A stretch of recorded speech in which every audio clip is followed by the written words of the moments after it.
Salut à toutes et salut à tous et bienvenue chers stratèges de l'Empire romain pour une leçon de Naval Total Wars. Donc notre cher Pompée n'est pas satisfait des performances que vous avez données à la chasse aux pirates lors de la campagne. Et il m'envoie donc, il vous envoie vers moi plutôt, pour vous enseigner les secrets d'une campagne réussie, à la fois d'une campagne navale, mais qui peut avoir des bénéfices terrestres pour l'armée de Pompée. Donc bienvenue à Arretium, et nous allons tout de suite commencer par vous expliquer comment bien débuter la campagne avec les Julii, mais applicable à toute autre nation, évidemment.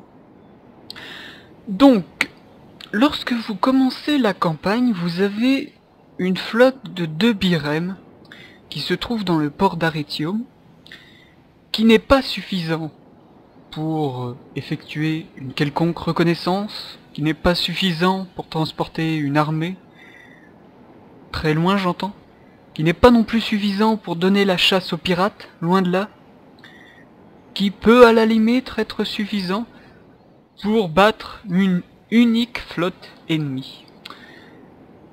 Ainsi nous allons aborder tout d'abord la taille des flottes. Pour être très efficace, votre flotte doit être composée d'un minimum de 3 birèmes. Ces 3 birèmes seront nécessaires pour éviter de trop gros dégâts à l'une d'entre elles, et également pour être sûr d'annihiler votre ennemi. Elle ne sera pas suffisante cependant pour croiser une flotte rebelle, où on vous conseille de vous rendre le plus vite possible, en tout cas de fuir le combat. Ainsi donc, avec votre première flotte qui se trouve à Arretium, vous devrez la compléter d'un navire supplémentaire avant de pouvoir l'envoyer en mission. Néanmoins, nous vous conseillons de ne pas l'envoyer en mission avant d'avoir créé une deuxième flotte de 3 birèmes. Et ceci nous amène à notre deuxième point qui est combien de flottes peut-on avoir au début de la campagne. Alors au tout début de la campagne, pour éviter de percer l'économie Julii, nous vous conseillons de n'avoir que 4 flottes. Nous vous conseillons également d'augmenter les impôts au maximum, dans les gros bourgs surtout, afin de parer au contrepoids économique que pourrait représenter l'investissement de ces birèmes, malgré le fait que le prix d'entretien d'une birème est à peu près équivalent au prix d'entretien d'une unité de garde civile.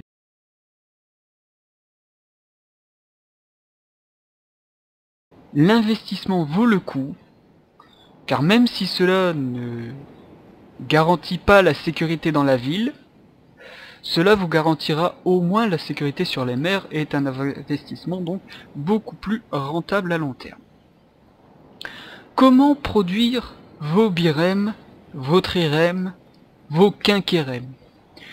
Au tout début de la campagne, seul Arretium est capable de produire les birèmes. Néanmoins, Ariminum et sera capable de produire très rapidement des birèmes. Pourquoi?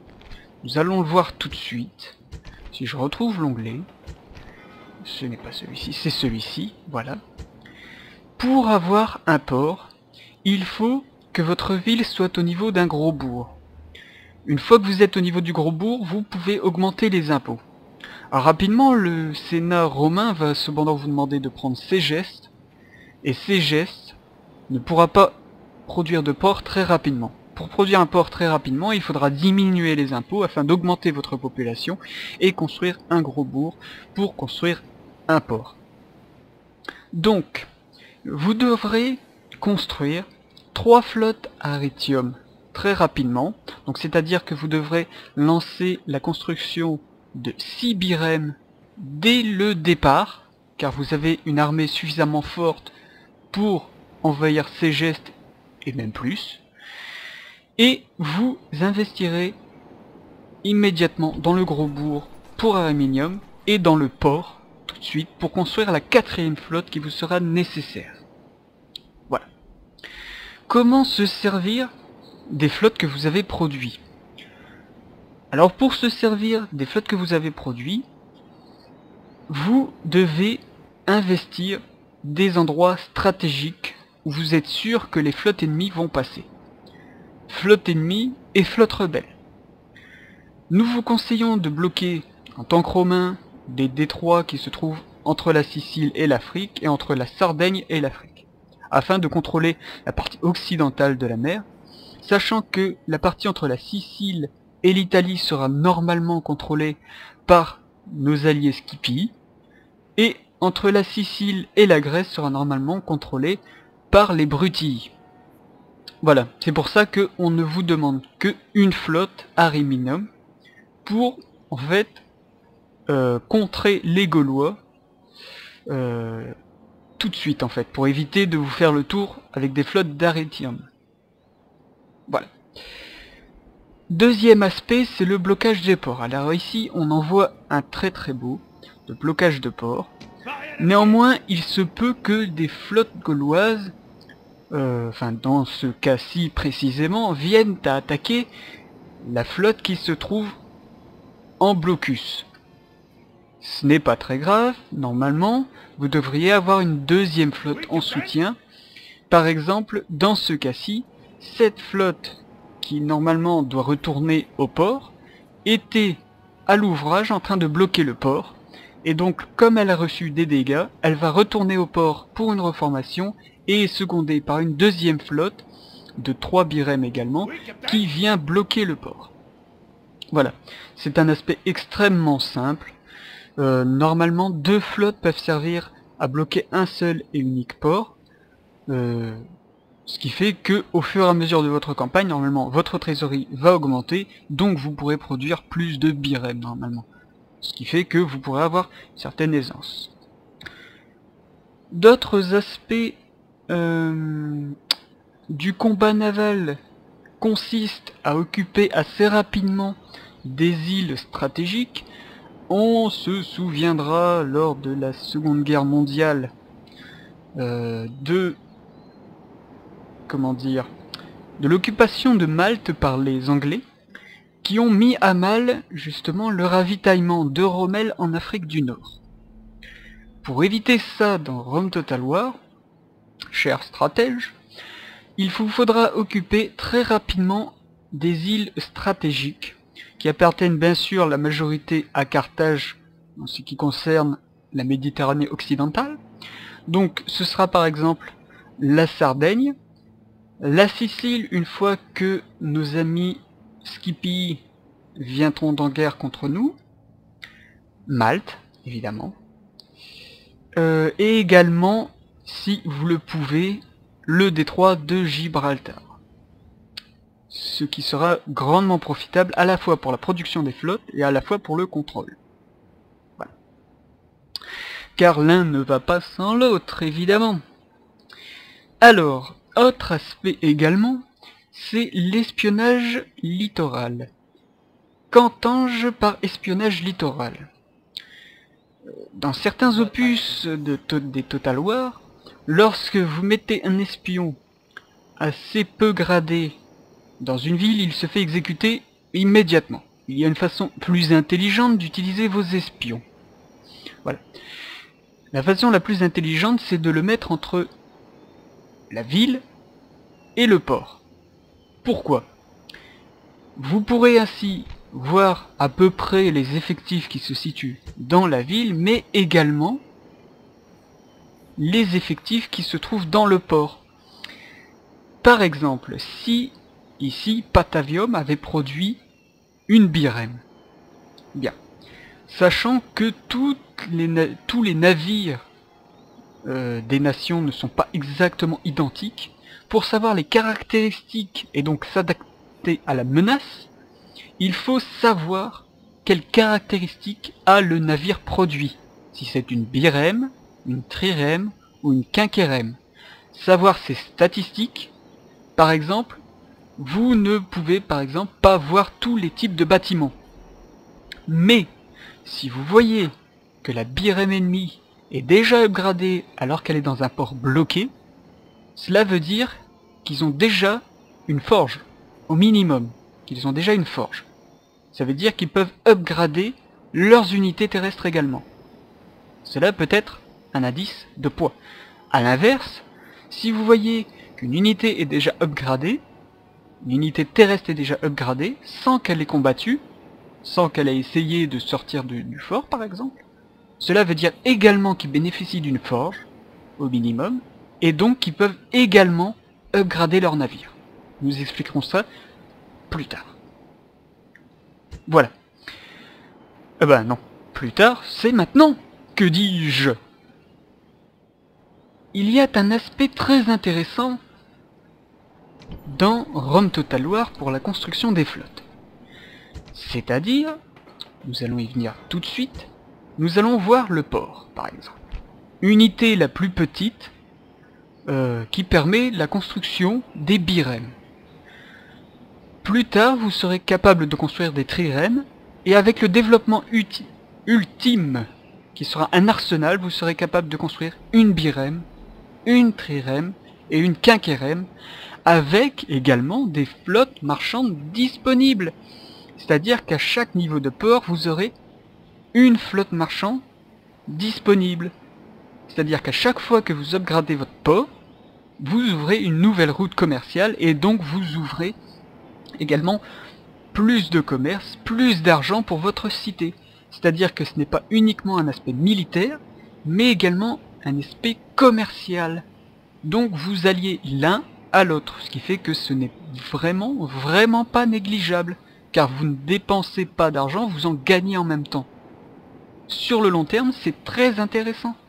Donc nous vous conseillons de upgrader vos ports le plus rapidement possible, avant même d'autres institutions,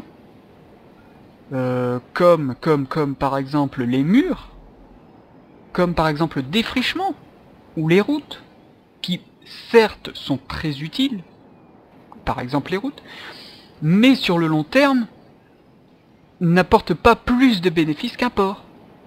Donc, à utiliser, à upgrader avant tout, pour à la fois avoir des flottes plus performantes, mais avoir, sur le long terme, un marché plus performant également.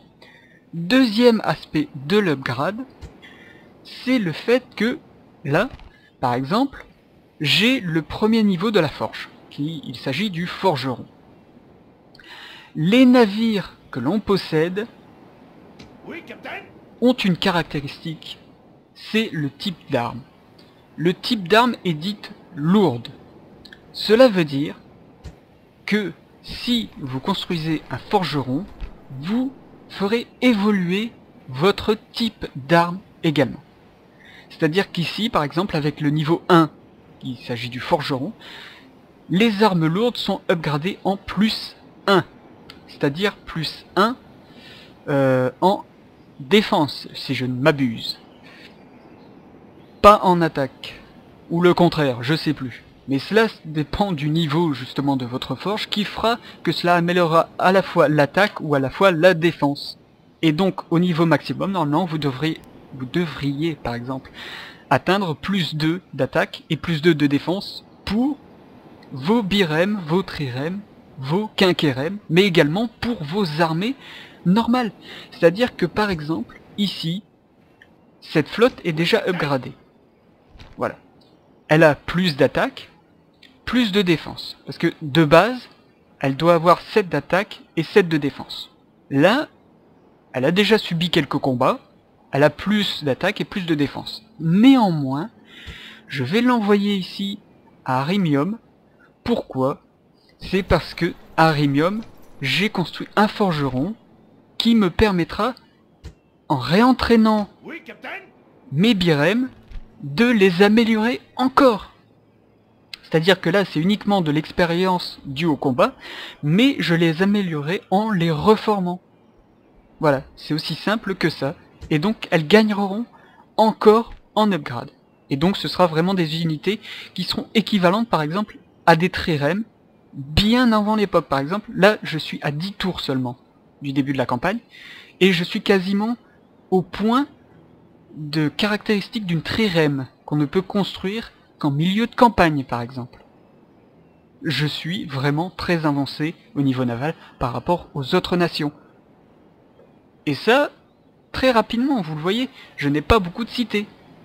Donc c'est très avantageux de construire des flottes immédiatement et de construire le forgeron tout de suite. Pour construire le forgeron aussi, il y a un problème. C'est-à-dire qu'en fait, enfin un problème et une solution en fait. C'est-à-dire que le forgeron, c'est quelque chose qui fait évoluer vos armes. D'accord. Et vous allez me dire, oui, je suis très bon sur Terre. Du coup, mes unités obtiennent de l'upgrade très rapidement, et je ne vois pas l'intérêt de construire un forgeron qui m'apporte uniquement plus 1, alors que mes unités sont capables de, en une seule bataille, de gagner plus 1. Mais, pour développer le forgeron, il vous suffit de développer le marchand juste avant. On va voir ça tout de suite. Voilà. Donc nous allons descendre un peu. Pour avoir le forgeron, il vous faut développer le marchand. C'est-à-dire qu'en fait, si vous voulez upgrader vos unités navales, vous êtes obligé de créer des unités commerciales. C'est-à-dire qu'en fait, vous êtes obligé de... Enfin, vous êtes obligé. Vous favorisez votre commerce en favorisant votre aspect naval. C'est-à-dire que pour avoir, par exemple, une quinquérème, vous serez obligé de développer des bâtiments marchands qui amélioreront l'attaque grâce au développement des forgerons, et vous développerez également vos ports, c'est-à-dire que vous aurez plus de navires, plus de flottes marchandes, et plus de biens à commercer en plus. Celui qui n'a jamais construit de flotte dans Rome Total War, il est vraiment passé à côté de quelque chose, je vous le dis. Bon, il y a également des aspects que on doit expliquer, c'est-à-dire l'aspect sur les flottes pirates qui sont plus nombreuses que vous et qui font beaucoup de combats. Donc elles sont très rapidement upgradées. Par exemple, nous allons prendre cette flotte pirate, donc qu'on voit pas évidemment, comme par hasard, donc, qui n'est pas grosse apparemment, cette flotte, celle-ci peut-être. Bon, apparemment on peut pas les voir là, je sais pas pourquoi. Bon, tant pis. Ah, eux ils ont déjà une trirème, donc on est déjà en retard. Mais bon, c'est Carthage, c'est normal, elle a un port vraiment très évolué. Bon, alors je vais expliquer en montrant justement ce qui va arriver à l'écran. Les flottes pirates sont des navires beaucoup plus importants, imposants et beaucoup plus nombreux que vos flottes. Donc, au fur et à mesure de la campagne, veuillez à restaurer régulièrement vos birèmes et veuillez également à mettre, au fur et à mesure de la campagne, de nouvelles unités. C'est-à-dire que lorsque vous aurez l'occasion de créer des birèmes, des trirèmes, pardon, vous en mettrez 2 dans la flotte qui est déjà constituée de 3 birèmes. Lorsque vous pourrez construire des quinquérèmes, ajoutez à cette flotte de 5 navires une unité de quinquérème. Pour sécurité. Voilà. Sachant également que plus vous évoluerez dans la campagne, plus vous aurez d'argent, à la fois grâce aux marchands, aux ports et à vos conquêtes. Et donc vous aurez créé plus de flottes, normalement. Et donc, une fois que vous aurez créé plus de flottes, avec 5 unités dedans, une fois que vous aurez vos quinquérèmes, vous ne craindrez presque plus les pirates. Autre chose également, autre note. Lorsque vous bloquez un port, vous ne bloquez pas la production des unités. C'est-à-dire que même si vous bloquez le port, ou même la ville pourra toujours produire des navires qui pourront sortir. C'est-à-dire que vous bloquez le port, mais uniquement sa voie commerciale. Son aspect militaire n'est pas concerné. C'est pour ça que je vous conseille, que je vous ai conseillé tout à l'heure, de créer une deuxième flotte pour intercepter les navires qui pourraient sortir. Parce qu'ils ne vont pas forcément attaquer votre flottille qui bloque le port. Du coup, maintenez toujours une deuxième flotte pour intercepter l'éventuel fuyard. Voilà. et pas immédiatement tout près du port, un peu plus éloigné, pour de quoi dire d'avoir une distance maximale un peu plus importante que la flotte qui vient de sortir du port, justement. Voilà. Passons maintenant aux idées reçues. Il y a plusieurs idées reçues qui sont fausses. Par exemple, certaines trières, certaines birèmes, certaines KKRM ont des petites étoiles à côté d'eux. On peut penser que c'est dû à un général qui est upgradé. Par exemple ici, ce général gaulois est upgradé. On peut penser que si on le met dans une birème, la birème aura les étoiles du général. Faux! Ce n'est pas vrai. On obtient des étoiles une fois que les flottes ont suffisamment combattu et ont suffisamment eu d'expérience pour avoir un amiral. Et donc, parce que là ils sont commandés par des capitaines. Plus elles obtiennent d'expérience, plus le capitaine obtient d'expérience et peut devenir amiral. Et c'est là qu'elles commencent à avoir des étoiles. Les flottes avec des étoiles, il faut en prendre très soin. Et surtout, il faut leur mettre des navires, reformer leurs navires le plus rapidement possible et leur mettre des navires le plus rapidement possible également. Voilà, ce seront les premières flottes à garnir. Deuxième fausse idée, lorsque l'on met une armée dans une flotte, cela n'augmente pas l'attaque de la flotte, ni la défense. C'est pas parce qu'il y a plus d'hommes que cela augmente son efficacité. Non. L'efficacité d'une birème, d'une trirème, d'une quinquérème, d'une batavème, d'une je sais pas quoi, c'est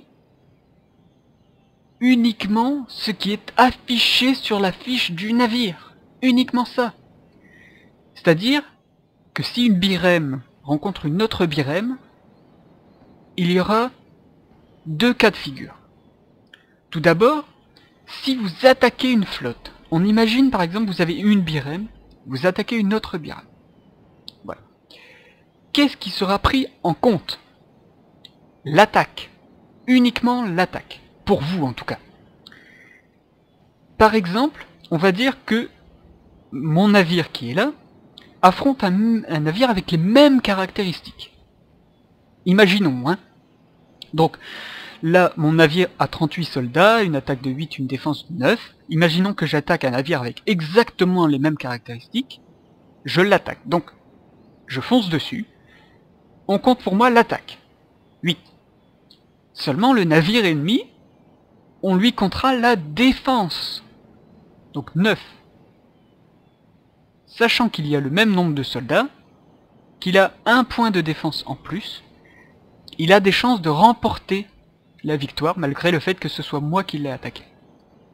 Et inversement, si par exemple une flotte aux mêmes caractéristiques m'attaque, j'aurai 9 de défense et lui aura 8 d'attaque, avec le même nombre de soldats, je serai fortement avantagé. Disons. Enfin, fortement. Avec un point, c'est pas fortement. Mais disons que je pourrais gagner le combat. Voilà. C'est clair pour tout le monde? Il y a également le différentiel d'hommes. Par exemple, une birème à 40 hommes a plus de chances de l'emporter sur une birème à 38 hommes, à caractéristiques égales, bien sûr. Mais cela est vraiment du cas par cas et est soumis à la chance également. On peut pas tout maîtriser non plus. Voilà, je pense avoir fait le tour des principales caractéristiques du combat naval dans Rome Total War. Donc, bien sûr, c'est soumis à des fluctuations. Par exemple, si vous vous battez avec l'Égypte, cela est très facile parce que vous n'avez qu'à contrôler ici. Voilà. Afrique, Crète, Grèce, Perse. Voilà. Vous contrôlez ici et vous contrôlez la Méditerranée orientale. C'est extrêmement facile. On peut également voir l'exemple sur une campagne sur Barbarian Invasion avec la faction romaine orientale il s'agit d'un mur de birème, trirème, quinquérème, enfin de tous les navires que j'ai pu rassembler, et aucun navire ne peut traverser ce mur. Je peux soutenir avantageusement chacun des navires, s'il entre dans mon cône de visu, quoi, on va dire. Voilà, j'espère que cet épisode vous a plu. Et une dernière chose cependant, les caractéristiques qu'on a vues là sont... Enfin, les caractéristiques. Le système stratégique qu'on a vu pour Rome est également valable pour Medieval 2, qui a à peu près la même mécanique. À peu près. Donc il vous sera très facile de faire de la Méditerranée un lac romain ou un lac de n'importe quelle nation. Voilà. Alors au nom de Pompée, je vous remercie d'avoir assisté à mon cours et j'espère que vous allez construire des flottes très importantes. Et je vous demande également petit concours où je mettrai un screen sur ma page Facebook de me montrer combien vous avez de navires lorsque vous obtenez la victoire sur Rome Total War avec n'importe quelle nation. Vous me dites, enfin vous me montrez tous vos navires, vous me faites plusieurs screenshots de toute la mer Méditerranée, mer du Nord, etc. pour me montrer le nombre de flottes que vous avez, avec un petit mot, parce que je peux pas voir combien il y a de flottes à partir de screenshots, mais pour me dire combien vous avez de birème, combien vous avez de trirème, et combien vous avez de quinquérème. Et celui qui en aura eu le plus, eh ben, gagnera uniquement le fait que je publierai ceci sur ma page Facebook. Je vous remercie et salut à tous.